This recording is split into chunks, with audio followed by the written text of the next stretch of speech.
saudaraku, itulah dia saudara. Kalau kita dipengaruhi Roh Kudus, kita kuat secara rohani. Nampaknya kita seperti gini. Ya, maksudnya orang melihat kita kecil-kecil ya.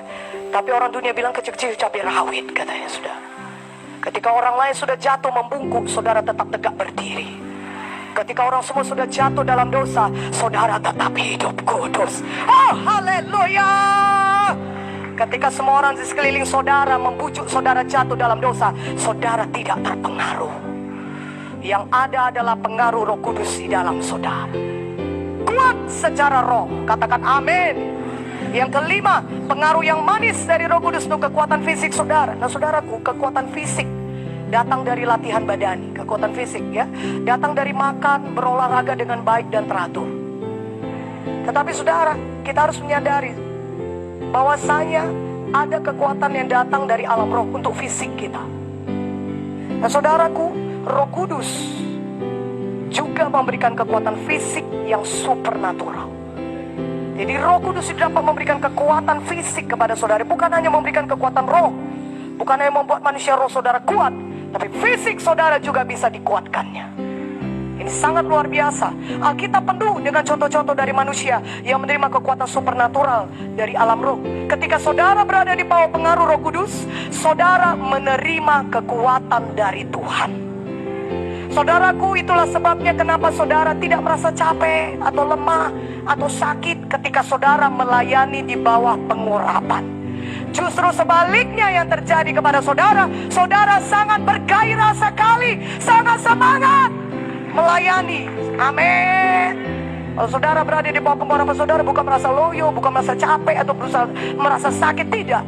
Begitu hebatnya pengaruh Roh Kudus pada kekuatan fisik kita, sehingga ketika kita melayani di bawah pengurapan, kita merasa sangat kuat sekali secara fisik. Bukan secara roh saja, tapi secara fisik kita kuat. Jadi begitulah pengaruh Roh Kudus itu begitu sangat kuat, sehingga saudara bisa merasakan fisik saudara itu dikuatkan olehnya, sehingga saudara sanggup melayani. Haleluya, haleluya. Semuanya area ini bisa dipengaruhi Roh Kudus, keduanya dipengaruhi Roh Kudus. Karena itu mari berdoa, minta Tuhan Roh Kudus menguatkan kita. Minta Roh Kudus menguasai kita sepenuhnya, bahkan sampai menguasai fisik kita juga.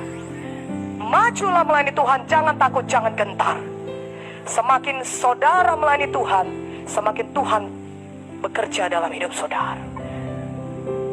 Saudaraku, barang siapa yang takut mempertahankan, dia takut kehilangan nyawanya. Mana siapa yang mempertahankan nyawanya, dia akan kehilangan nyawanya. Tapi di mana ketika saudara tidak takut akan apapun, karena saudara percaya kepada kuasa Roh Kudus yang menyertai saudara, maka Roh Kudus bisa bekerja luar biasa. Haleluya. Saudaraku, kita sampai kepada keenam, pengaruh yang manis dari urapan untuk level intelijensia saudara. Intelijensia didefinisikan sebagai kapasitas untuk belajar, pemikiran saudara, dan pengertian saudara. Itulah intelijensia saudara. Intelijensia juga kecerdasan. Dan intelijensia juga artinya kemampuan untuk menangkap kebenaran-kebenaran dan untuk memegang kebenaran-kebenaran, merangkulnya, memegangnya, mengertinya, dan juga hubungan-hubungan, fakta-fakta, dan pengertian-pengertian. Itulah dia intelijensia. Kecerdasan saudara, kemampuan saudara menangkap kebenaran, hubungan-hubungan, fakta-fakta, pengertian-pengertian, itu kemampuan berpikir saudara, kapasitas untuk belajar saudara, itu dinamakan dengan intelijensia. Katakan amin. 4 pilar dari intelijensia adalah yang pertama, pengetahuan. Kedua adalah hikmat. Ketiga adalah pengertian. Dan yang keempat adalah takut akan Tuhan. Haleluya. Jadi Roh Kudus mempengaruhi semua 4 aspek ini. Roh Kudus mempengaruhi pengetahuan saudara, hikmat saudara, pengertian saudara, dan takut akan Tuhan. Dan semua keempat aspek ini membentuk intelijensia saudara. Haleluya. Dan tahukah saudara, Roh Kudus sebenarnya mempengaruhi 4 aspek ini secara langsung. Karena itu kita sangat diberkati. Amin. Karena dengan demikian pengetahuan kita bisa bertambah, Hikmat kita bisa bertambah-tambah, pengertian kita juga, dan takut akan Tuhan juga. Amin. Pengetahuan itu adalah informasi yang saudara butuhkan. Itulah dia pengetahuan. Saudara baca Alkitab, ayat yang saudara baca, firman yang saudara, itu informasi bagi saudara. Katakan amin. Saudara datang di sesi summit ini, saudara datang summit dan saudara dengar khotbah sedang diberitakan, pengajaran firman sedang diberitakan kepada saudara, itu informasi bagi saudara. Itulah dia pengetahuan. Katakan amin. Nah, pengetahuan ini terdiri dari fakta-fakta, data, dan kebenaran tentang subjek apapun, topik apapun. Dan saudara syukurlah, Roh Kudus adalah sumber pengetahuan. Dan bagian besar dari pengaruh Roh Kudus adalah membuat saudara memiliki pengetahuan. Jadi saudaraku, Tuhan itu justru mau saudara penuh dengan pengetahuan.